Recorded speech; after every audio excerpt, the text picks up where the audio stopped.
America में जब एक कैदी को फांसी की सजा सुनाई गई तो वहां के कुछ साइंसदानों ने सोचा कि क्यों ना इस कैदी पर कुछ तजुर्बा किया जाए। तब कैदी को बताया गया कि हम तुम्हें फांसी देकर नहीं मारेंगे बल्कि जहरीला कोबरा सांप डसाकर मारेंगे। और उसके सामने बड़ा सा जहरीला कोबरा सांप ले आने के बाद उसकी आंखें बंद करके उसको कुर्सी से बांध दिया गया और उसको सांप नहीं बल्कि 2 सेफ्टी पिन चुभाई गई और कैदी की कुछ सेकंड में ही मौत हो गई। पोस्टमार्टम के बाद पाया गया कि कैदी के जिस्म में सांप के जहर जैसा ही जहर है।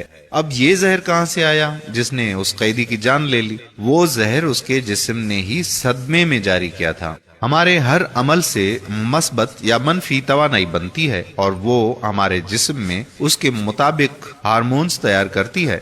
75% बीमारियों की वजह मनफी सोच ही हुआ करती है। आज इंसान खुद ही अपनी मनफी सोच से खुद को खत्म कर रहा है। अपनी सोच हमेशा मस्बत रखें और सदा खुश रहें। 25 साल की उम्र तक हमें ये परवाह नहीं होती कि लोग क्या सोचेंगे। 50 साल की उम्र तक इसी डर में जीते हैं कि लोग क्या सोचेंगे। 50 साल के बाद पता चलता है कि हमारे बारे में कोई सोच ही नहीं रहा था। जिंदगी खूबसूरत है, इसलिए हमेशा खुश रहें। मनफी सोचों को अपने जहन से दूर करें, मस्बत सोचें। मस्बत सोचने से हमारे जिस्म में तवानाई पैदा होती है, जहन में तवानाई पैदा होती है, जिसकी वजह से हमें जिंदगी के फैसले करने में आसानी